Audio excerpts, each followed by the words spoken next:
Olá, estamos dando início a mais um bate-papo aqui através dos canais do Movimento Solidário Empresarial, no Facebook, no YouTube, no Instagram e também nos podcasts do Anchor e do Spotify. Sempre um bate-papo novo com uma pessoa importante e interessante nas segundas e nas quintas-feiras. Para conversar conosco hoje, está aqui o administrador, professor universitário, consultor, gestor, escritor Carlos Lencini. Vai conversar conosco sobre inovação social, sobre impacto, sobre o retorno da economia depois da pandemia.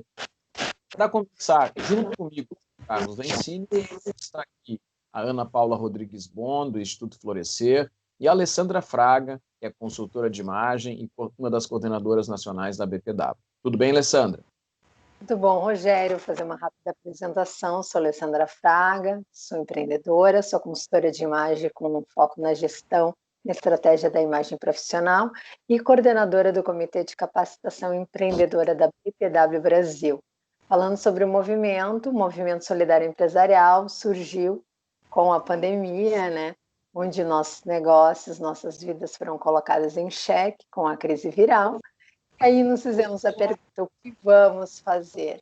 E uma das formas que nós buscamos para superar todos juntos esse momento é criar um movimento, um espaço para todos.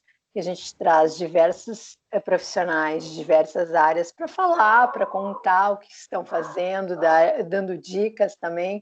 Assim, todos nós vamos poder passar melhor por esse momento. Ana Paula. Gratidão, Alessandra. Eu sou Ana Paula Rodrigues Bon, sou fundadora do Instituto Florescer, atuo na área de desenvolvimento de pessoas por meio de cursos, palestras, treinamentos, sou consultora empresarial e escritora e faço parte deste movimento que a cada dia aprende muito com cada pessoa que vem aqui, que aceita estar aqui conosco compartilhando as suas experiências e a sua forma de inovar e executar as atividades neste momento de pandemia, que já passou por tantas modificações. Neste momento a gente já está vivendo outras fases e a gente já está adquirindo outros conhecimentos diferentes daqueles conhecimentos que a gente teve que adaptar de forma tão rápida no início da pandemia. Rogério? Eu sou o Rogério Bon, administrador, professor de pós-graduação, escritor, tenho 9 livros editados, consultor, fundei há tempos consultoria há 25 anos, palestrante na área de inovação, na área de empresas familiares, mentor empresarial e conselheiro do Conselho Federal de Administração. Carlos Lencini, muito obrigado por teres aberto tua agenda para conversar conosco, seja muito bem-vindo. Obrigado, Rogério, Alessandra, Ana Paula. É muita gratidão que eu tenho com vocês por poder também participar desse movimento solidário empresarial, ainda mais nesse momento que estamos vivendo, que é um momento ímpar, né? Dentro desse nosso contexto social e organizacional, né? Muito obrigado pelo convite. Lencini, tu atuas em diversas áreas, inclusive também estás envolvido com a área da saúde, lidas com a área da educação, lidas com consultoria. Como é que tu estás percebendo este momento? Como é que tu percebe os impactos que as pessoas e as organizações estão sentindo? Eu tenho discutido isso em várias áreas, né, de onde eu atuo, seja na área acadêmica, na área empresarial. A questão importante, antes de até tentar entender quais são os impactos e o que vai vir pós-pandemia, eu sempre inicio essa discussão fazendo um breve retorno, né, às origens. Ou seja, a avó da minha esposa viveu 103 anos. Ela nasceu em 1896. Ela viveu todo o século XX e por apenas 5 dias, ela faleceu no dia 26 de dezembro, ela não conseguiu viver no século XXI, né? Então eu fico pensando, quando me lembro dela, a bisacata, né, como nós a chamávamos, ela é de ascendência uruguaia, o que essa mulher viveu em 103 anos, o que ela viu, né? E quando eu me lembro dela, eu penso no seguinte: crises sempre existiram. Se nós formos pensar aí, a crise da Bolsa de Nova York, a bolha imobiliária, as duas guerras mundiais, o crash, né, de 2008, a bolha da dívida da América Latina, ou seja, sempre existiram crises. E para iniciar essa conversa, Rogério, Alessandra e Ana Paula, eu vou dizer para vocês, nós teremos muitas mais crises pela frente. Então a questão, primeiro, assim, eu entendo que precisa se compreender que crises fazem parte da nossa vida. Eu não sei se a Ana Paula e a Alessandra viveram isso, mas o Rogério com certeza viveu. Aquela segunda-feira trágica do plano Collor, quando acordamos e só tínhamos 50 cruzados novos na nossa conta, né? Aquilo foi terrível, foi terrível. Eu tinha uma colega de trabalho que havia vendido a sua casa na sexta-feira, colocado dinheiro no banco, porque na segunda ela iria comprar uma nova casa. Não preciso dizer para vocês que ela perdeu a casa, né? Não preciso dizer isso. Então, se nós entendemos que crises sempre existiram, então, para nós entendermos os impactos que estão acontecendo, nós precisamos nos valer de algumas questões, né? E eu trago uma principalmente na área empresarial e financeira, que é a questão da prevenção. Eu sempre tenho trabalhado com os clientes e também dentro da área de finanças, na parte acadêmica, o que eu chamo de triângulo da prevenção. O que é isso, né? É quando tu destina o resultado dos teus lucros para 3 partes, aonde cada parte tem um destino. 1/3 é obviamente do acionista, do sócio, para remunerar todo o seu capital, todo o seu investimento. O outro 1/3 ele deve ir para o reinvestimento na própria empresa e mais 1/3 restante são as reservas. As empresas que têm feito isso, independentemente de que crise seja, que esteja presente, são as que estão conseguindo passar, mesmo que o seu ramo de trabalho, a sua área, né, seja uma das, digamos assim, das mais atingidas, como, por exemplo, entretenimento, restaurantes e etc., né? Ou seja, falta ainda muito para o nosso empresariado, para as organizações, de uma maneira geral, trabalhar com prevenção. E não simplesmente só deixar que algo aconteça, e aí quando isso surge, é como chamar o bombeiro para apagar o incêndio, né? Ou seja, não preveniu, né? Não tinha fios de uma instalação elétrica em dia, não havia um plano de proteção de combate a incêndio adequado, o famoso PPCI. Então, antes de chegar na tua primeira pergunta, eu queria fazer então essa introdução, Rogério, de que este ambiente ele vai se tornar ainda mais volátil daqui a alguns anos.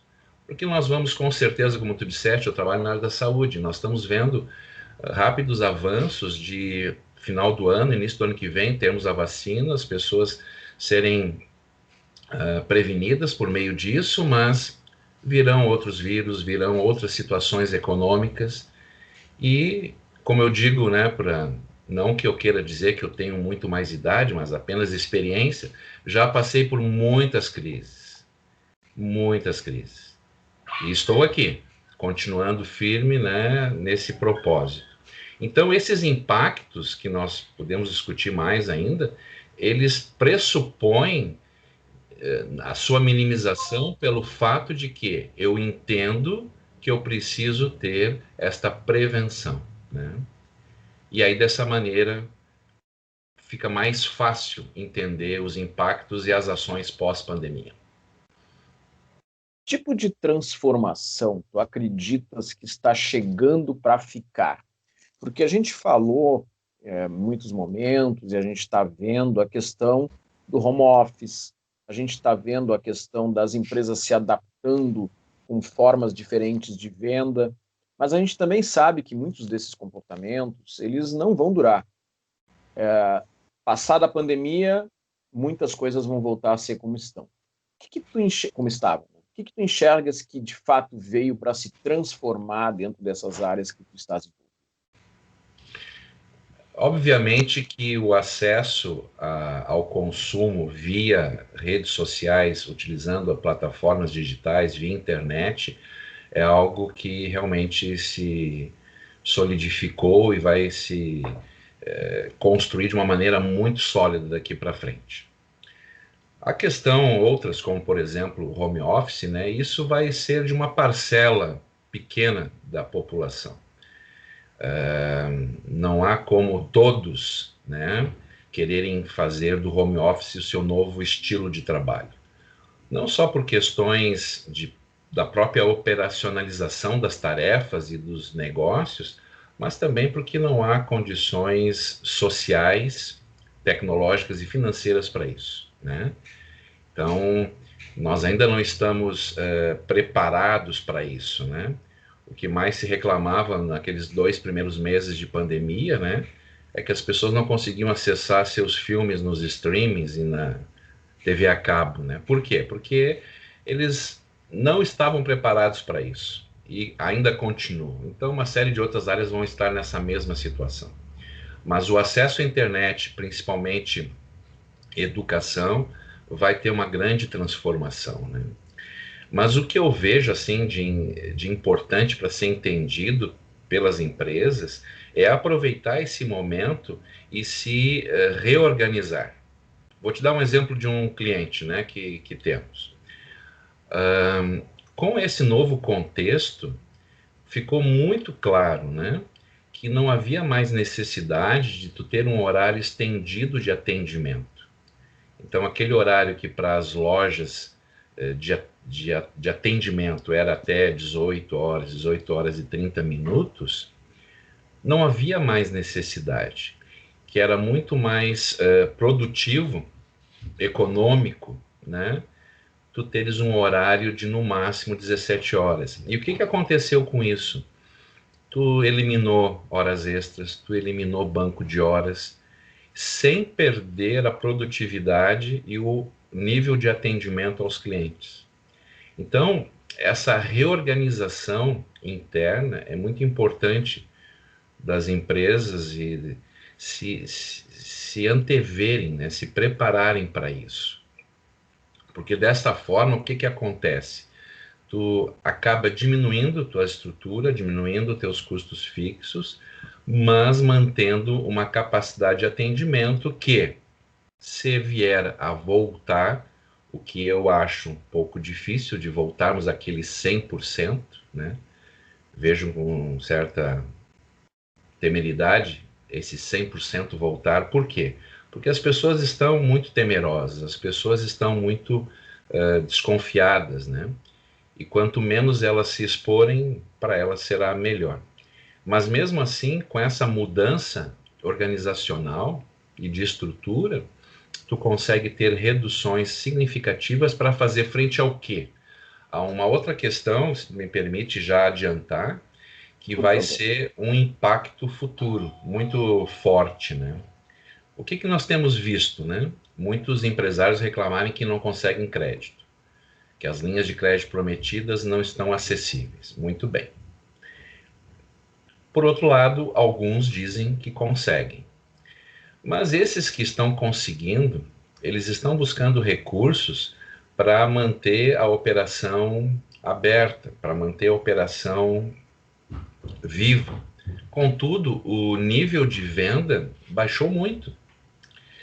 E com a perspectiva de que esse nível não vai voltar a esse 100% que ele estava acostumado, ele está se endividando e quando ele tiver que honrar, mesmo com essas carências de 3, 6 meses, 10 meses, quando ele voltar a ter que honrar essa dívida, ele não tem mais aquele fluxo de caixa que ele imaginava que teria. Ou seja, esse custo de ter que honrar os empréstimos vai ser um custo muito maior dentro do seu orçamento empresarial.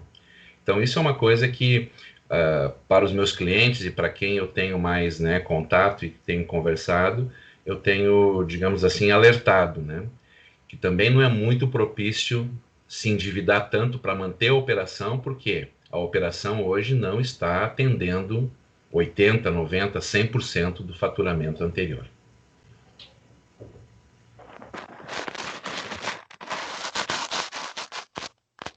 Está sem som, Rogério. Só para testar se vocês estavam ouvindo. Ok. Isso que a gente diz para os alunos quando a gente dá uma escorregada na sala de aula, a gente dá essa aí, né, Lencini? Só para testar se os alunos estão atentos. Queria saber se vocês estavam me escutando. Como diria William Bonner, desculpe a nossa falha. Então, queria pedir para Ana Paula Rodrigues Bon trazer um comentário, uma pergunta para o Lencini. Gratidão, Rogério, e muita gratidão, Carlos, por estar aqui hoje conosco, encontrando um tempo na tua agenda para poder compartilhar essas informações, as suas experiências, trazendo dicas e sugestões para as pessoas que estão nos ouvindo e nos assistindo. E, Carlos, tu tem uma experiência gigante na área da educação, na área da saúde, e essas áreas todas traz um comportamento muito incerto para as pessoas neste momento, né? Porque em um momento a gente age de um jeito, em outro momento, de forma tão abrupta, a gente tem que adaptar a mudanças, né? E principalmente na questão da educação, que houve mudanças de processos que há muito tempo vinham sendo pedidos, né? As mudanças do formato da sala de aula, de como a educação deveria chegar aos alunos, independente da série ou do nível. E a gente se deparou na pandemia com a necessidade da mudança e a gente mudou muito rápido os processos. Mas a gente percebe também a grande dificuldade dos alunos acompanharem essa nova metodologia de ensino à distância, porque não foi algo preparado, foi algo colocado subitamente. E, no entanto, essa mudança abrupta também trouxe este pensamento crítico sobre se precisávamos mudar o formato das salas de aulas e a forma do ensino chegar aos alunos, essa pandemia também está servindo como teste para saber como cada coisa também vai funcionar, né? Nem o presencial somente, nem a distância somente, porque a gente vê muita dificuldade dos alunos conseguirem ter produtividade com essas aulas somente online, pela falta mesmo da preparação, do tempo de absorver essa nova metodologia. Como que tu enxerga que os alunos vão voltar agora, estão pensando já em estratégias para retomar as aulas em alguns estados, e como que tu enxerga, por exemplo, assim, o aluno teve a experiência de pegar aula online, teve a experiência de ter o conforto em casa, e os professores vão ter que se virar agora para conseguir manter esses alunos em sala de aula, né? Porque aí eles vão ter que voltar para um modelo de ensino que eles tiveram outra experiência, né? Como que tu pode trazer também para os professores de como lidar com essa situação, porque eu acredito que ainda vai trazer questionamentos tanto por parte dos alunos quanto por parte dos professores, que houve muito aprendizado, mas também depois que a nossa mente se abre, fica difícil a gente voltar, né, para aquele mesmo tamanho. Bem, eu vou te responder por partes, né? Primeiramente, pela minha própria experiência nesse momento. Até então, eu não tinha tido uma experiência tão forte pelo uso da educação à distância, principalmente com as aulas chamadas síncronas, né? Que são aulas ao vivo. E nesse período aí, eu acho que eu perdi a conta de quantas plataformas distintas eu tive que me capacitar para poder, então, porque como eu sou um professor de pós-graduação também, né?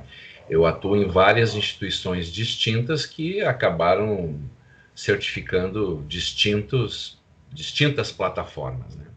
Então, eu vejo por mim. Eu tive que aprender muito e muito rápido, né? Então, isso prova uma teoria que eu tenho, né? Se lá na minha infância eu tivesse tido acesso a um smartphone, não haveria nenhum problema de eu aprender a usar um smartphone. É só que lá na minha infância isso não havia.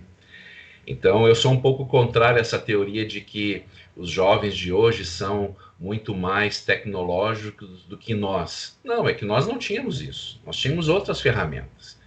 Eu não tenho dúvida nenhuma se eu com 5, 4 anos, que nem meus netos, que hoje manipulam com nenhuma dificuldade um aparelho desse, eu também faria o mesmo. E com essa experiência atual de ter que me capacitar nessas plataformas, de ter que desenvolver práticas via aulas síncronas, a primeira parte da questão é possível. É possível que o professor se capacite, é possível que ele tenha condições de poder agregar isso aos seus alunos, né? Muito bem. A questão dos alunos, ela também bate numa questão social, que nem todos têm um computador, um desktop ou um notebook, que já facilita. Muitos utilizam as suas aulas em celulares, e o celular tem uma certa limitação para uma aula, né?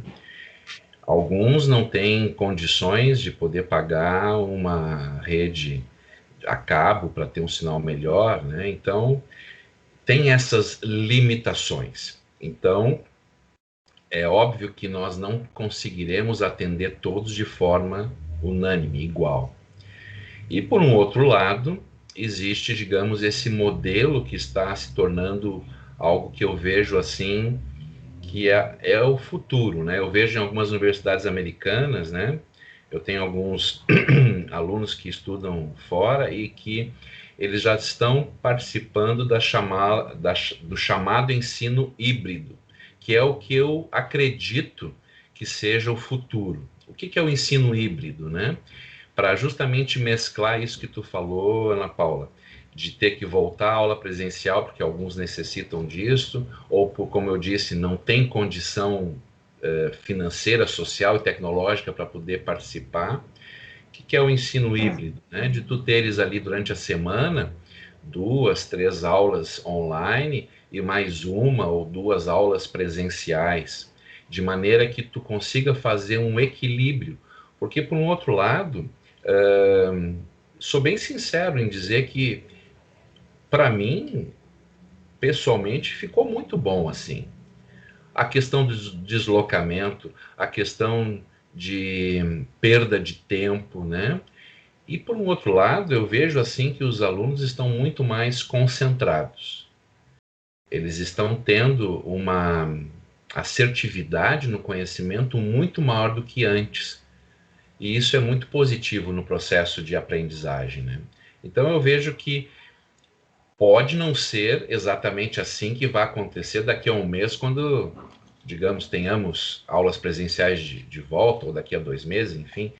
Mas eu entendo que esse seria o melhor modelo para todos, não só no nível universitário, mas mesmo no nível médio, né, em fundamental, de haver essa união entre o presencial e o online. Alessandra Fraga. Carlos, obrigada por estar aqui com a gente, né? Compartilhando o teu conhecimento. Eu que agradeço. Com certeza vai contribuir muito com todas as pessoas que nos veem e nos ouvem. Eu vou puxar para um lado da questão empresarial, eu estava ouvindo tu falar, e eu concordo muito com o que tu falaste. E aí eu estava fazendo uma relação com a aula que eu assisti de um case, acho que dá para falar aqui, Magazine Luiza, semana passada, e aí eu elegi, dentro do que eu ouvi, 3 pontos que eu acho que foram muito importantes para eles aumentarem 43% do lucro deles, né? E eles estarem entre a Aladdin e a Amazon, né? Como foi colocado. Eu percebi que eles fizeram um belo caixa, né? Eles se organizaram para o que vinha, né? Não pensaram em 1 mês, 2 meses, eles pensaram a médio e longo prazo. Muito interessante. Eles montaram telemedicina para os funcionários e botaram os funcionários em casa e prepararam os funcionários. Então, eles pensaram na mão de obra deles, né, nas pessoas que trabalham com ele, literalmente, e eles abriram a plataforma deles para parceiros, né? Empatia. Então, com isso, eles aumentaram o volume deles de venda e os ganhos deles. Né? Só que no Brasil, ou melhor, no mundo, o número de empresas são pequenas e médias. E aqui nós não temos preparo. Muito empreendedor, muito empresário, como tu mesmo colocaste, não tem caixa e está utilizando os incentivos do governo simplesmente para se endividar mais, né? Então, nós não temos esse planejamento, a gente não tem essa estrutura, mas tu vê que esta crise, como tu mesmo falaste, passamos por diversas, sobrevivemos e vamos continuar passando por muitas crises. Isso pode servir para mudar a mentalidade do empresário e do empreendedor no Brasil, para ele começar a pensar em planejar, começar a pensar, estar preparado para uma crise ou não. Qual é a tua visão?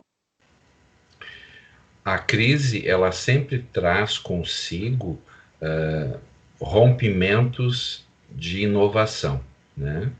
Se parar para pensar, Segunda Grande Guerra, quando terminou, apesar de ter sido uma grande inovação, a bomba nuclear, mas vamos pensar outra coisa que trouxe, né, a Segunda Grande Guerra, a área de informática, a área de TI, foi a partir daí que se desenvolveu. Então, essa crise vai nos trazer uma série de inovações. Contudo, ainda, eu não vejo isso assim de uma forma tão otimista, ainda teremos empresários que não vão aprender com isso. Vai passar o problema e continuarão. Por quê, né? Por causa disso que eu tenho como um dos mantras meus na minha administração e na minha área de negócios, né? Que é esse triângulo da prevenção. Tu tem que poupar, tu tem que reinvestir e, claro, tem que remunerar a si próprio. Se tu não faz isso, quando as crises chegam, tu é pego no contrapé e realmente não tem o que fazer, né? Mas, por outro lado, eu vejo assim que existe uma certa tendência das pessoas e dos empresários terem uma maior preocupação, né? Não vai ser 100%, de jeito nenhum. Vai passar a crise, é como, por exemplo, a cena que nós vimos do último fim de semana no Rio de Janeiro, lá, né? As praias lotadas, como se nada estivesse acontecendo, né? Vai ser a mesma coisa em relação a negócios. Contudo, eu vejo uma certa parte do empresariado preocupado com isso, vendo que ele pode fazer uma maior prevenção frente a isso, né? E dessa maneira poder então se preparar para novas e futuras crises que vão acontecer. Mas apesar de todo o meu otimismo, eu não vejo, Alessandra, assim, que vão aprender de uma maneira tão impactante quanto os impactos que estão hoje sofrendo por conta, né, do contexto atual. Perfeito. Lencini, eu gostaria de te pedir para tu falar um pouquinho sobre o livro que tu coordenaste, que é um livro que trata sobre cases em inovação social. Porque, afinal de contas, a gente está vivendo um período onde todo tipo de inovação está nos ajudando a enxergar formas de superar aquilo que nós estamos vivendo, né? Pode falar um pouquinho para nós aí o que é este livro e sobre o que ele trata? Da mesma maneira como as empresas precisam se planejar, prevenir e se manter no mercado, o indivíduo, ele também precisa. Só que durante um bom tempo, a sociedade e o próprio empresariado tratou o indivíduo como um coitadinho, ou seja, temos que ajudar, temos que dar uma esmola, temos que dar um benefício para ele poder se manter. E quando eu fiz meu mestrado, A área que me chamou a atenção dentro de organizações e competitividade foi a inovação social. Por quê, né? Porque eu acredito muito no indivíduo, mesmo com todos os problemas que nós presenciamos no nosso dia a dia. Eu acredito muito no indivíduo. E eu não consigo ver que uma pessoa tenha que ser dependente a sua vida toda. Com todo respeito aos programas que são feitos pelos governos, não dá para a pessoa ficar dependente toda a sua vida. Ela precisa ser autossuficiente, independente. Então, na década de 70, lá na Universidade de Quebec, no Canadá, começaram-se a estudar sobre inovação social. Inovação, né, nós estamos cansados de ouvir tanto falar sobre isso, né? Mas inovação social, o que é essa inovação social? Os conceitos, eles convergem para que a inovação social é o processo de mudança de vida de uma pessoa, de um grupo ou de uma sociedade, aonde, através dessa mudança de vida, ela consegue ter independência financeira, social e emocional. Porque elas estão interligadas, essas três áreas.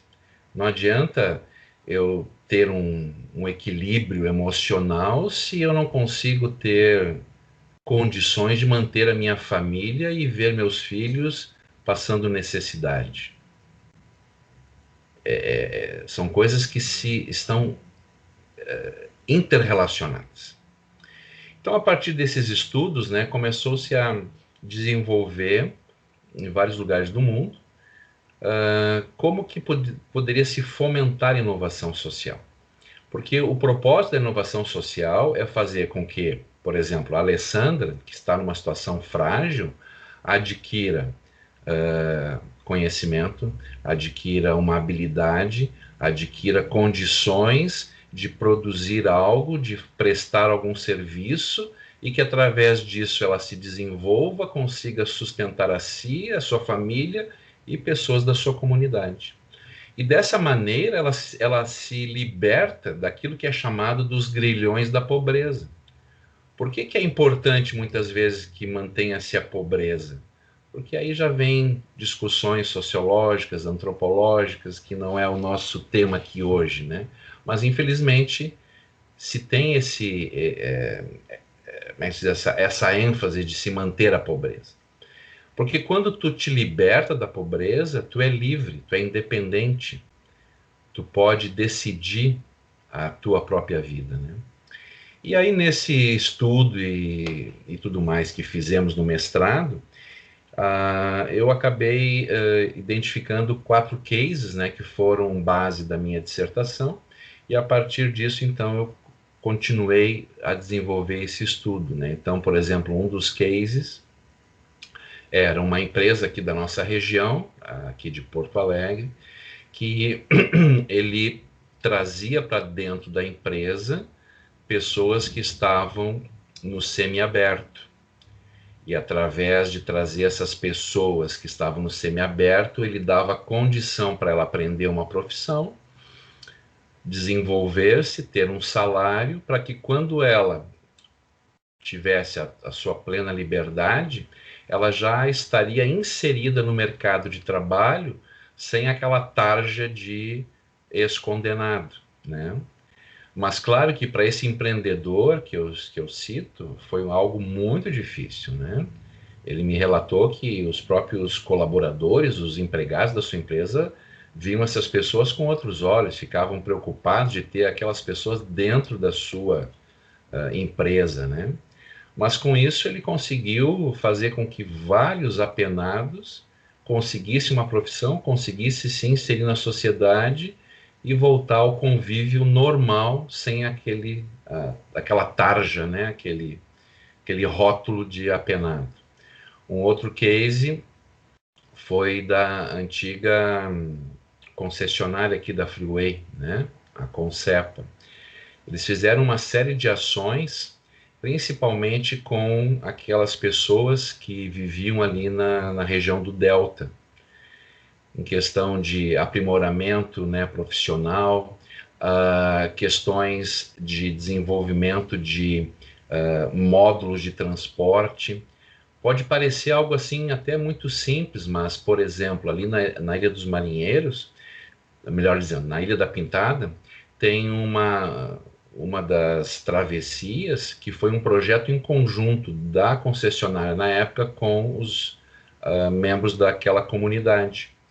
Mas o que tem de inovação social nisso? Simplesmente a taxa de mortalidade naquela região caiu drasticamente por atropelamento, né? Um outro case foi o pessoal lá de São Paulo que tinha um delivery de produtos orgânicos. Hoje está muito em moda, né, a questão de produtos orgânicos, mas quando nós entendemos como é que funciona o relacionamento de grandes redes de supermercados com produtores de hortaliças e assemelhados, é uma relação muito injusta, né? E eles criaram um delivery onde eles conseguiam fazer o quê, né? O que em outros lugares do mundo é chamado de empresa social. No Brasil, ela não existe neste formato. Porque São no as Brasil, 2,5. porque no Brasil ainda é exigido o pagamento de tributos, né, sobre isso. Em outros países, essa empresa social ela é isenta de tributos. Por quê? Porque o foco dos seus lucros, né, é para 1/3 desse lucro ele volta para a sociedade em que essa empresa está envolvida, né? Então, realmente são paradigmas que estão muito ainda além desse nosso contexto comum que nós vivemos. Mas, como eu acredito e temos exemplos muito bons, né, aqui no Brasil mesmo, e esses 4 cases, né, vocês poderão ver como são bem importantes. Nós temos que desenvolver mais a inovação social, porque o objetivo dela é justamente esse, essa mudança de patamar na vida do indivíduo, do grupo ou da sociedade, tornando ela independente, né, autossuficiente. Então, foi realmente com grande alegria que eu consegui escrever esse livro, que eu lancei no ano passado, na Feira do Livro, aqui em Porto Alegre, e tem sido, assim, muito prazeroso, né, ouvir os relatos das pessoas que têm lido e comentado comigo sobre isso. A inovação social na aplicação da matriz do empreendedorismo social, 4 estudos de caso brasileiros, coordenado pelo professor Carlos Lencini. Lencini, nós estamos chegando ao final do tempo da nossa conversa e eu vou pena, convidar... tá muito bom aqui. Pois é, o tempo vai passando muito rápido, né? Verdade. Vou convidar a Ana Paula Rodrigues Bon para fazer os seus comentários e depois a Alessandra Fraga e posteriormente vou te pedir para deixar uma mensagem para quem estiver nos vendo e nos ouvindo. Ana Paula. Ok. Carlos, muita gratidão. Eu amei o nosso bate-papo, foi super interessante. E sim, eu quero o livro, eu quero ler, principalmente porque o que eu trabalho vai bem ao encontro a que tu traz neste livro, né? Essa questão de gerar independência nessas 3 áreas da vida, porque uma se correlaciona com a outra e não adianta a gente desenvolver só um lado e o outro está capenga, né? Então, muito obrigada por participar, por trazer a tua fala, por trazer casos reais e por trazer compartilhar a tua experiência, trazer a sua visão sobre esses fatos que estão acontecendo e, sem dúvida nenhuma, vai agregar bastante àqueles que assistirem o nosso vídeo e que nos ouvirem. Muita gratidão. Obrigado. Alessandra. Também gostaria de te agradecer por compartilhar com a gente. O teu livro, principalmente, gostei muito do tema, me tocou, porque eu tenho como propósito dentro da associação, né, que eu faço parte, o empoderamento da mulher através da capacitação. A gente capacita as pessoas para elas se tornarem protagonistas da sua vida na sociedade. Então, esse é o objetivo, né? Eu acredito muito, muito nisso. Eu acho que tem que ser propagado cada vez mais esse modelo, né? E parabéns pelo livro e muito obrigado por estar compartilhando aqui conosco. Obrigado. Carlos Lencini, professor universitário, consultor, gestor, escritor, Que mensagem tu pode deixar para quem está nos vendo e nos ouvindo aqui através dos canais do Movimento Solidário Empresarial? Que além disso que tu falaste, ainda sou pai e avô. Que é muito importante também. A minha mensagem que eu posso assim compartilhar ao finalizarmos é aprender, é que todos nós devemos aprender com isso que está acontecendo e não simplesmente esquecer depois que isso se torne apenas uma lembrança, né, daquele ano fatídico de 2020, né? Mas aprender com isso. E o que eu posso fazer para poder não só enfrentar situações mais adversas que acontecerão, mas também para ajudar de uma forma mais direta, né, as pessoas que estão ao meu redor, sejam da minha própria família, da sociedade, das empresas que a gente acaba se envolvendo por meio de nossos trabalhos profissionais ou nossos alunos. Como que nós podemos fazer essa diferença, né? Porque um pensador chamado Nelson, ele disse uma coisa muito interessante, de que não adianta tu obter conhecimento se esse conhecimento não está para ajudar as demais pessoas. E é isso que eu acredito. O conhecimento é algo que nós temos que, ao buscá-lo, nós temos que compartilhar para que a vida das demais pessoas tenha significado. Seja a minha mensagem e novamente agradeço muito essa oportunidade de estar com vocês hoje. Muito obrigado, Carlos Lencini. Obrigado, Alessandra. Obrigado, Ana Paula. E estamos encerrando mais esse nosso bate-papo. Valeu, obrigado. Até a próxima. Tchau, tchau. Tchau, tchau. Tchau, tchau.